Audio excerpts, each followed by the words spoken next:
Muy buenos días a todos. Pueden buscar en sus Biblias el libro de Lucas, capítulo 11. Lucas capítulo 11, y esta mañana vamos a estudiar del versículo 29 al versículo 32. Lucas 11, 29 al 32, y vamos a leerlo y luego vamos a orar. Lucas 11, 29 al 32.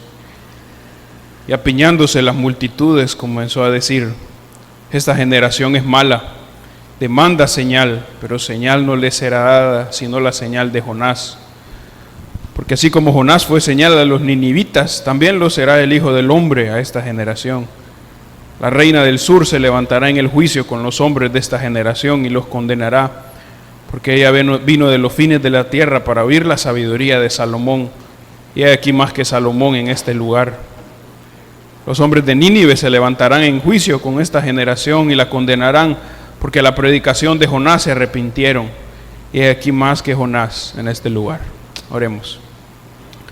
Padre, te damos las gracias por esta mañana que nos permite reunirnos y alabar tu nombre, Señor, porque tu nombre es grande, tu nombre es poderoso, eres santo, santo, santo.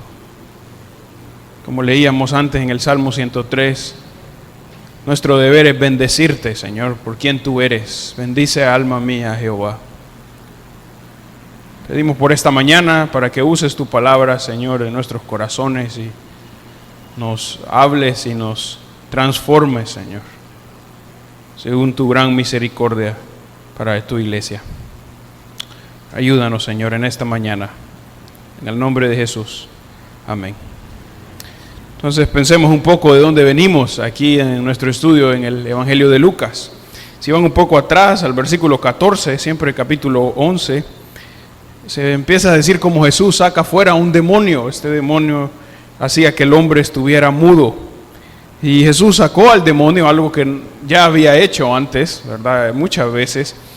Y al ver esta señal, algunos de los escribas y fariseos lo acusan y dicen que hace este milagro, según el versículo 15, por Belcebú, que es príncipe de los demonios, otro nombre para Satanás. Jesús dice que eso no tiene lógica, porque una casa dividida contra sí misma no puede prosperar. Así que es imposible que él haga los milagros por Satanás para destruir al mismo Satanás. Pero él dice algo más. En el versículo 20, él da la clave y da la razón de por qué hace los milagros. Dice el versículo 20: mas si por el dedo de Dios echo yo fuera los demonios, ciertamente el reino de Dios ha llegado a vosotros. Entonces él dice que hace los milagros por medio de Dios, bajo su poder, bajo su guía, bajo su poder. Ese es el dedo de Dios. Lo hace por Dios y no por Belcebú. En el versículo 16 leímos que además de estos que lo acusan de que hace los milagros por Satanás, hay otros que hacen algo diferente. Versículo 16 dice: otros para tentarle le pedían señal del cielo. Entonces este grupo de personas le pide señal, haga algo milagroso para que creamos en usted.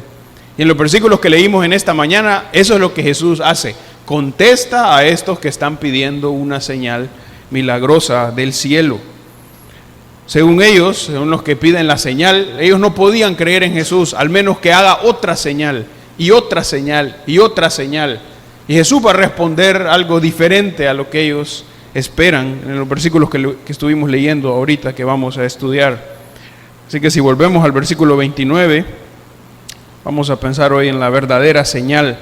De todas las señales que Jesús ha dado, esta es la última señal que Jesús va a dar, en el sentido de que está anticipando esta señal, y es la verdadera señal. Entonces, versículo 29, pensemos en los que piden la señal. De nuevo vamos a leerlo, versículo 29. Y apiñándose las multitudes comenzó a decir: esta generación es mala, demanda señal, pero señal no le será dada, sino la señal de Jonás. Es lo que hemos visto constantemente en el libro de Lucas y está por todos los evangelios, son las multitudes que siguen a Jesús. El versículo dice aquí que se apiñaban las multitudes, eso es que están un montón de personas juntas, una multitud que está junta.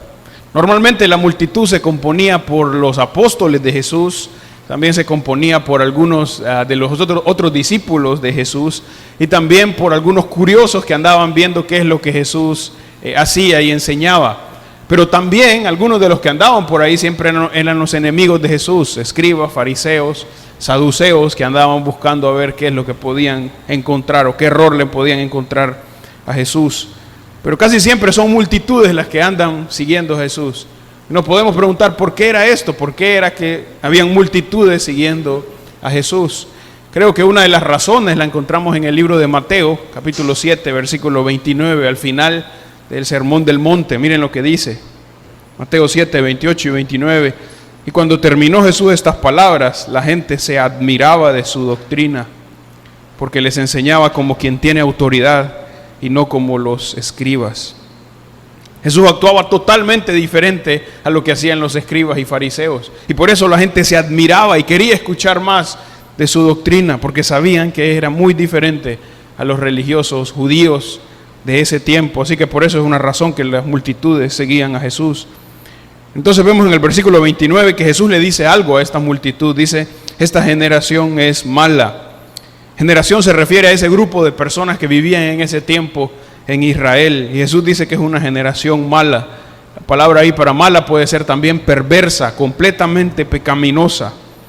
Y si pensamos en todas las generaciones que han existido desde el principio del mundo hasta la nuestra, nos damos cuenta de que todas las generaciones son malas, porque todas las generaciones son pecadoras. Ninguno de los hombres puede agradar a Dios por sus fuerzas. Pero Jesús específicamente se refiere a esta generación como mala, como perversa. ¿Y por qué? ¿Por qué se refiere Jesús a esta generación así? Esta generación vio con sus propios ojos al Hijo de Dios caminando entre ellos. Esta generación vio que el Dios del universo estaba entre ellos.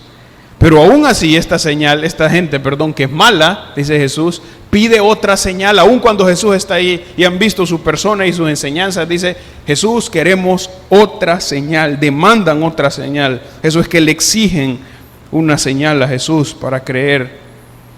Estas señales que pedían eran señales del cielo, como decía el versículo 16.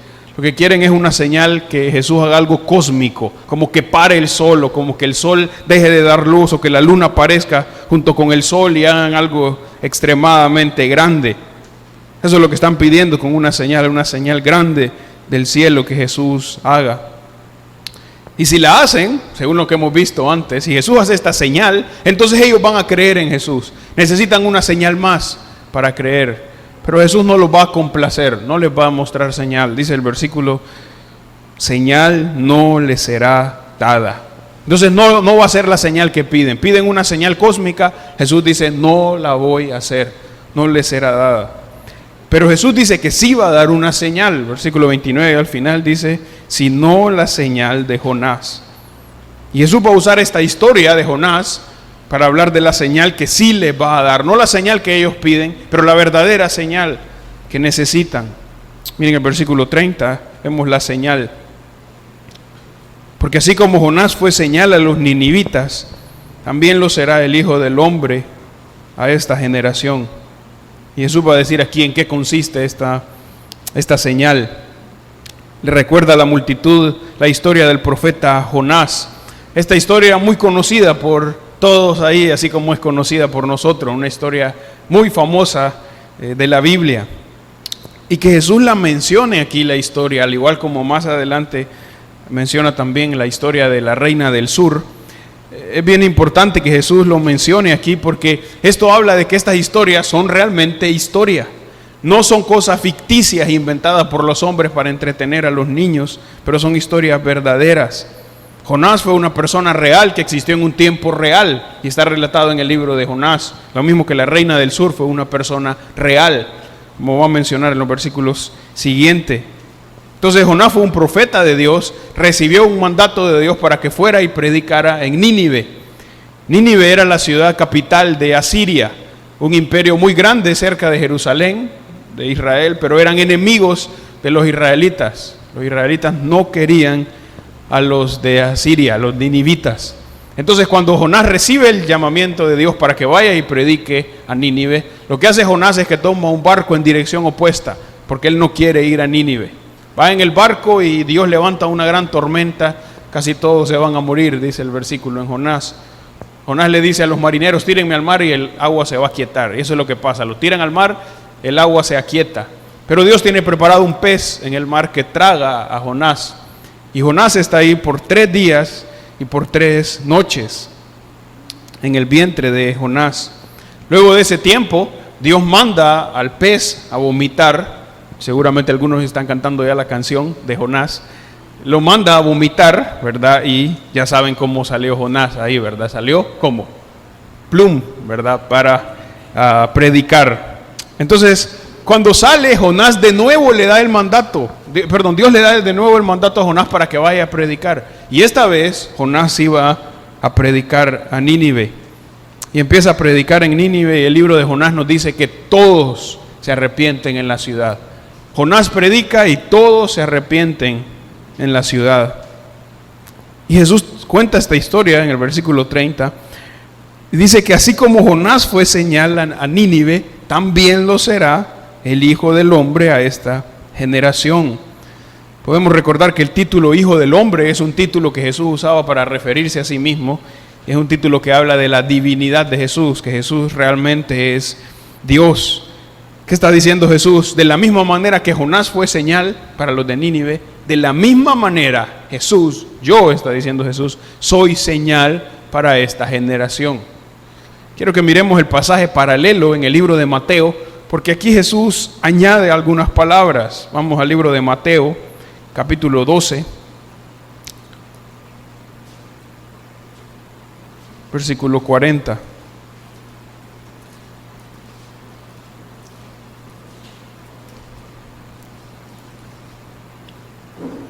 Mateo capítulo 12, versículo 40, el contexto es el mismo. Está la gente pidiendo una señal del cielo, fariseos, saduceos. Jesús dice que es una generación mala, lo mismo que en Lucas, pero aquí agrega que es adúltera también. Miren el versículo 40. Porque como estuvo Jonás en el vientre del gran pez 3 días y 3 noches, así estará el Hijo del Hombre en el corazón de la tierra 3 días y 3 noches. Jesús está diciendo entonces, Jonás estuvo en el vientre 3 días y 3 noches. De la misma manera, el Hijo del Hombre va a estar en el corazón de la tierra 3 días y 3 noches. ¿Qué está diciendo Jesús? Así como Jonás estuvo en las profundidades de la tierra, el Hijo del Hombre va a ir a las profundidades de la tierra. O sea, el Hijo del Hombre va a morir. Eso es lo que está diciendo. Recuerden que Lucas capítulo 9, versículo 51, cuando estuvimos viendo ese versículo, decía que Jesús se preparó para ir a Jerusalén. Entonces en todo este tiempo, Jesús va caminando para Jerusalén. Va yendo con su rostro hacia Jerusalén. Jesús está diciéndoles aquí entonces que así como Jonás estuvo en la profundidad de la tierra, Jesús va a morir. Pero así como Jonás salió del pez, Jesús va a resucitar. No se va a quedar en la tumba, sino que va a salir. Era algo impensable que un hombre fuera tragado por un pez y que el pez lo vomitara. Es algo impensado. Eso fue lo que pasó. Dios hizo que el pez vomitara a Jonás. Algo impensado para los hombres también es que una persona muera y va a salir después de muerta. Eso no puede pasar para los hombres, pero sí para Dios. Y eso es lo que está diciendo Jesús. Voy a morir, pero así como Jonás salió, también voy a resucitar. Impensado para los hombres que un hombre salga del pez, impensado que un hombre salga de la muerte, completamente posible para Dios. Eso es lo que dice Hechos capítulo 2 versículo 24. Dice: al cual Dios, hablando de Jesús, levantó suelto los dolores de la muerte, por cuanto era imposible que fuese retenido por ella. O sea, la muerte no podía retener a Jesús, tenía que salir. Eso es lo que está diciendo Jesús aquí. De la misma manera que Jonás estuvo en el vientre, yo voy a morir, pero voy a resucitar. Entonces, si volvemos a Lucas, de nuevo, Lucas capítulo 11, versículo 29, y con lo que leímos en Mateo, Jesús está diciendo: esta es la señal más grande para esta generación. La obra de Jonás la obra de Jonás y la predicación fue señal para los de Nínive. La obra de Jesús y su predicación es señal para esta generación. Como vimos antes, Jesús había hecho muchas señales que hemos visto en el libro de Lucas. Había resucitado muertos ya, había sanado un montón de gente enferma, había sacado un montón de demonios. Pero esta señal de su muerte y de su resurrección es la señal más grande. Esta es la señal definitiva, la última señal más clara de todos para esta generación mala.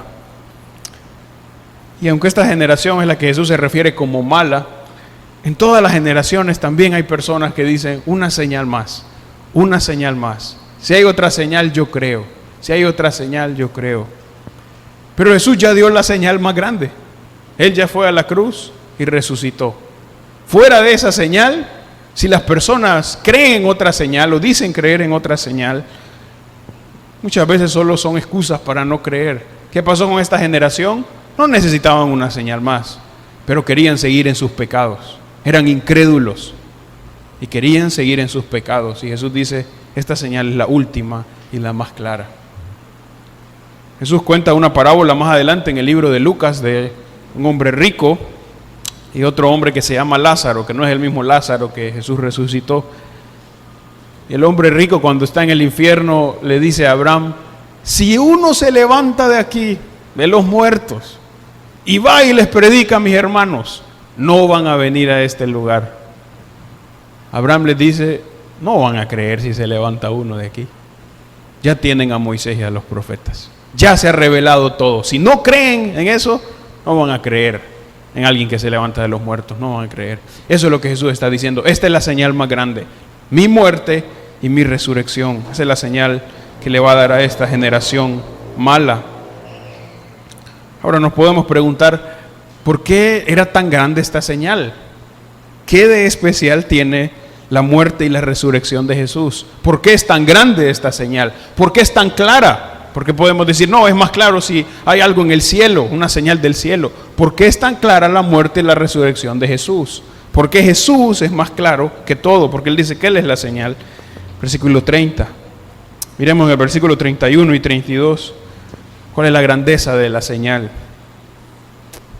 ¿Por qué podemos estar seguros de que Jesús está diciendo, esta es la señal más grande? Por esto, versículo 31 primero. La reina del sur se levantará en el juicio con los hombres de esta generación y los condenará, porque ella vino de los fines de la tierra para oír la sabiduría de Salomón. Y aquí más que Salomón en este lugar.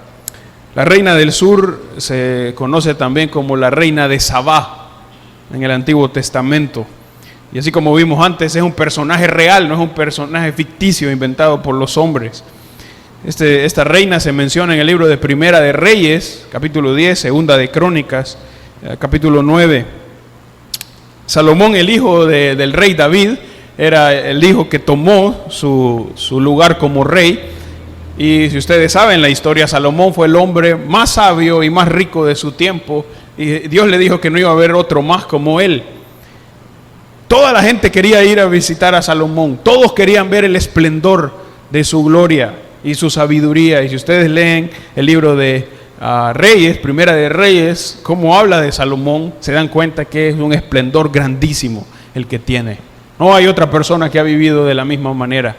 Igual la sabiduría, y las personas venían para hacerle preguntas acerca de las cosas porque querían ver su sabiduría. Y una de esas personas es la reina de Sabá.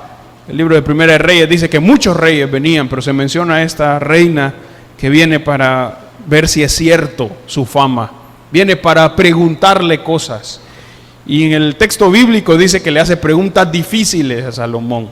No sabemos qué preguntas, pero dice que preguntas difíciles. Probablemente cuál es el origen de la vida, de dónde venimos, hacia dónde vamos, qué significa nuestra vida. Y dice que no hubo ninguna pregunta que Salomón no le pudiera contestar. Todas las preguntas Salomón se las contestó. Y esta mujer sabe que Salomón de verdad tiene sabiduría. Todo lo que ha escuchado de Salomón es cierto porque ella lo ha comprobado. Y Jesús dice aquí que esta mujer vino de los fines de la tierra, en el versículo 31. Esta reina de Sabá venía probablemente del sur de Arabia, lejos de Israel. Y hizo todo ese viaje de los fines de la tierra, dice Jesús, para escuchar la sabiduría de Salomón.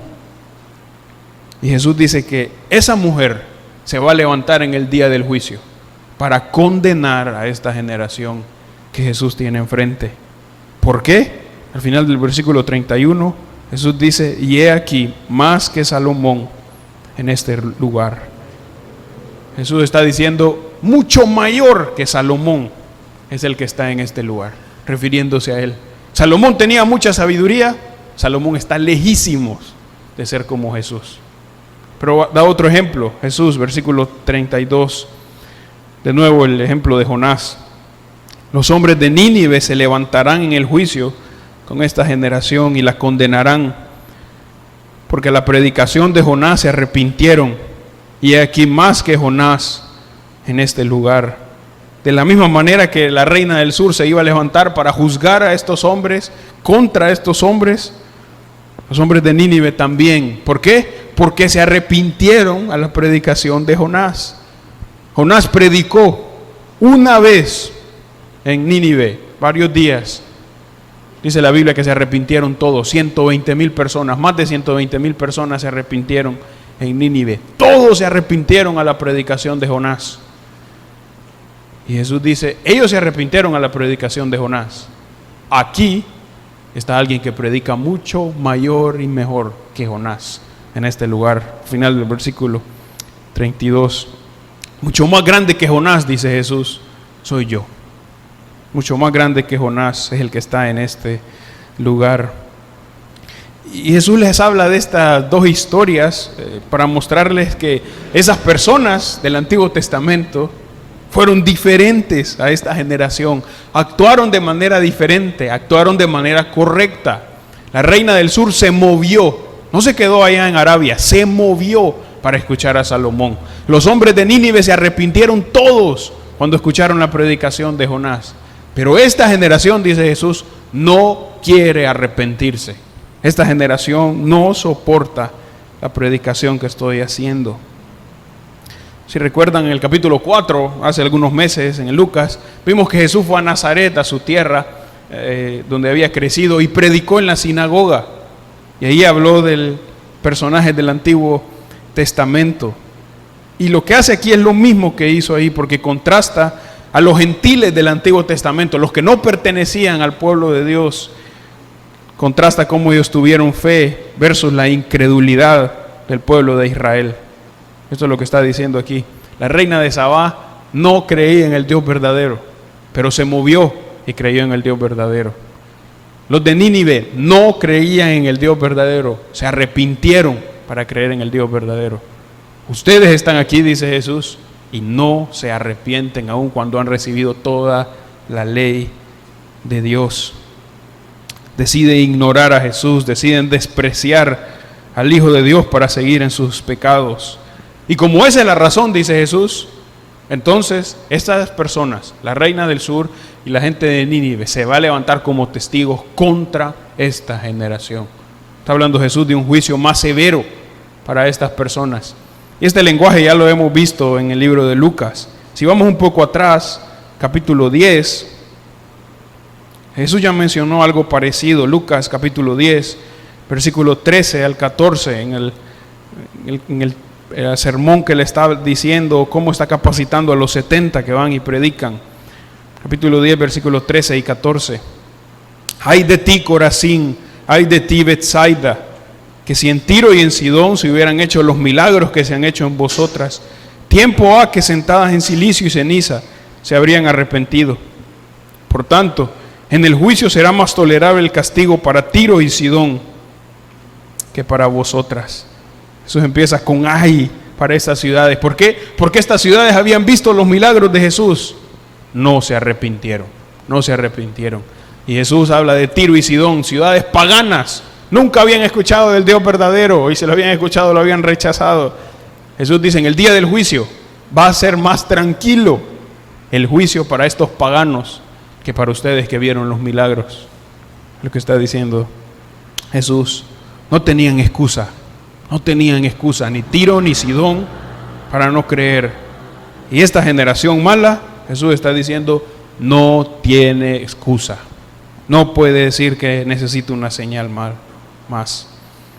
Y viendo las palabras de Jesús aquí en Lucas capítulo 11, en los versículos que estamos estudiando, debemos observar cuidadosamente lo que Jesús está diciendo acerca de que es más que Salomón y más que Jonás. Y esto es realmente importante porque vemos la grandeza de Jesús aquí en las palabras de él. Salomón fue un gran rey lleno de sabiduría. Ustedes lo pueden leer en la Biblia.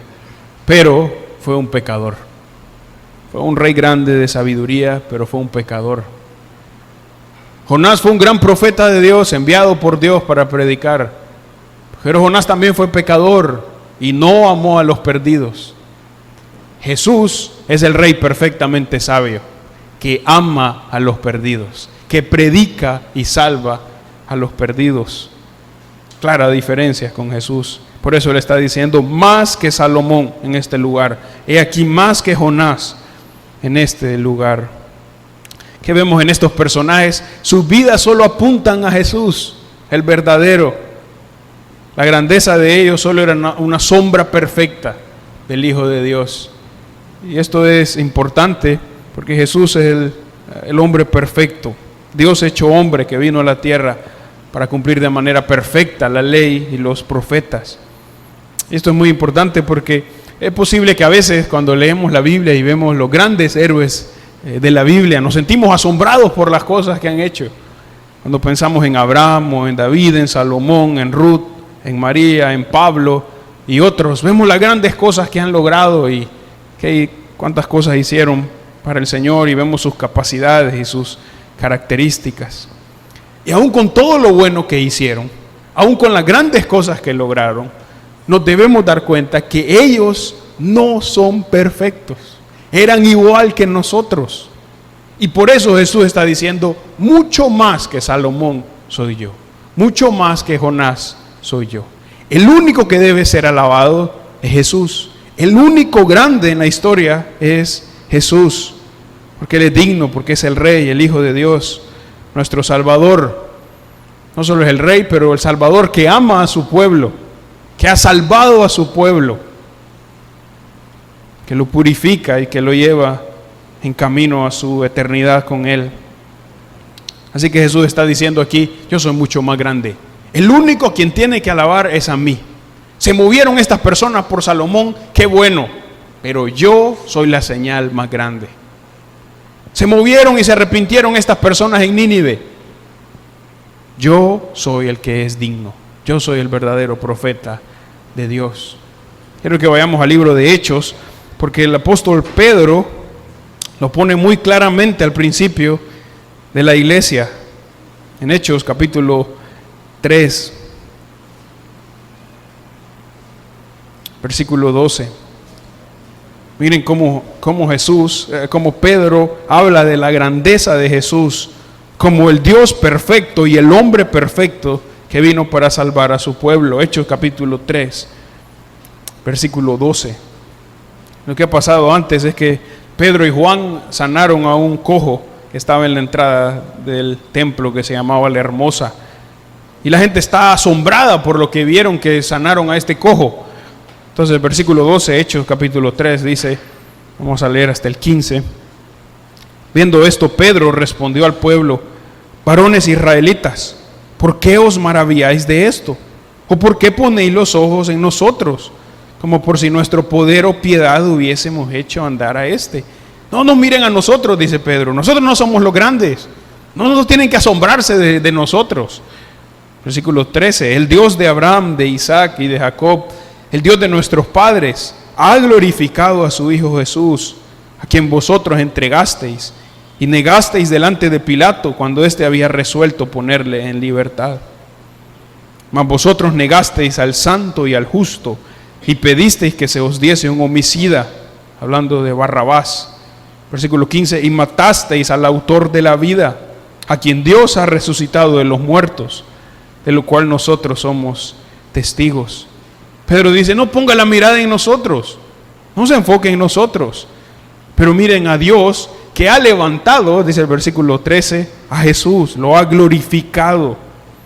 Versículo 14 habla de santo y justo, palabras que solo se aplican a Dios. ¿Qué está diciendo Jesús? ¿Qué está diciendo Pedro? Jesús es Dios, Él es santo y es justo. ¿Qué pasó? Mataron, versículo 15, al autor de la vida. Y esto es como, podríamos decir algo como que es contrario, como que mataron al que daba la vida. ¿Cómo es eso? Como que mataron al autor de la vida.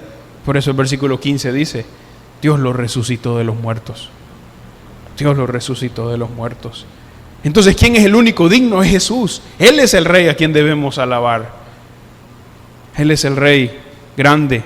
Ahora un poco más adelante, en el capítulo 4, versículo 8, lo que pasa es que cuando Pedro dice esto, llegan los escribas y agarran a Pedro, a Juan y agarran al hombre que ha sido sano y lo llevan al concilio para hacerles una acusación formal. Y entonces Pedro comienza a hablar y a explicar qué es lo que ha pasado. Hechos 4, versículo 8 al 12.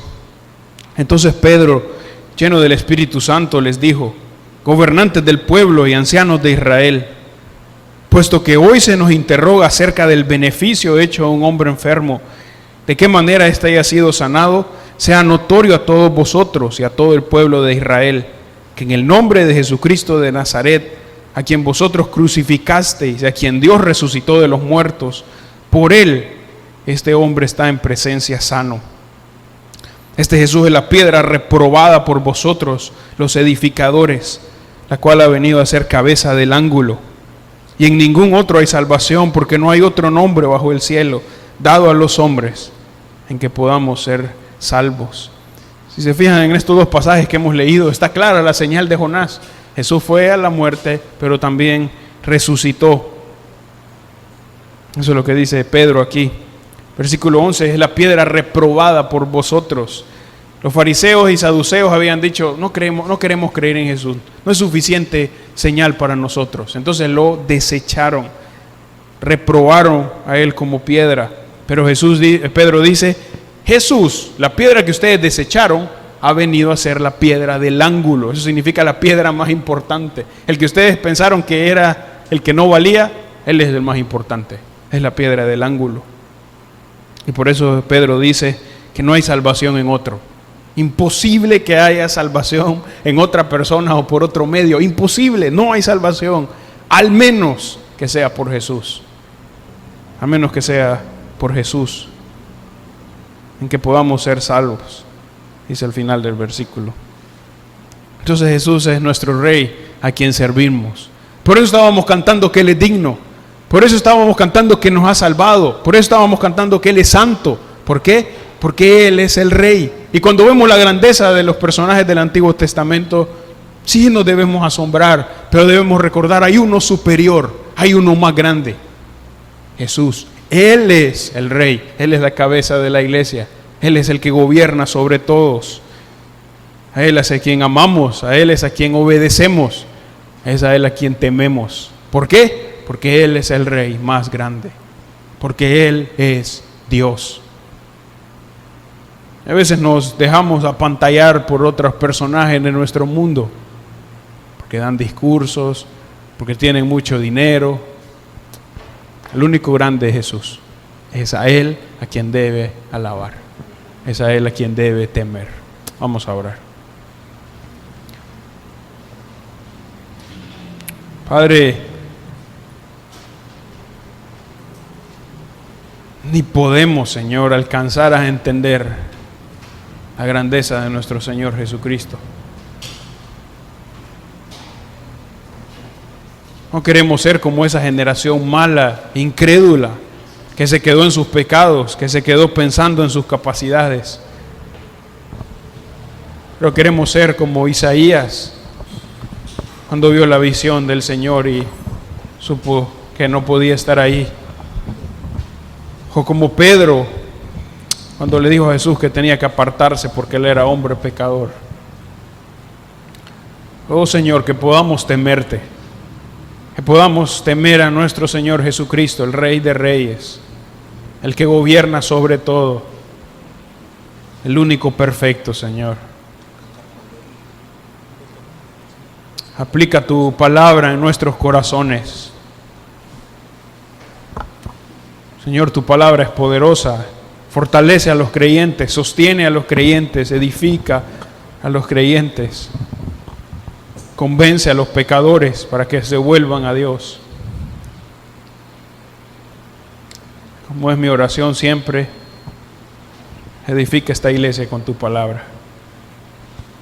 Edifica a cada hermano con tu palabra. Porque tú eres gran Rey. En el nombre de Jesús. Amén.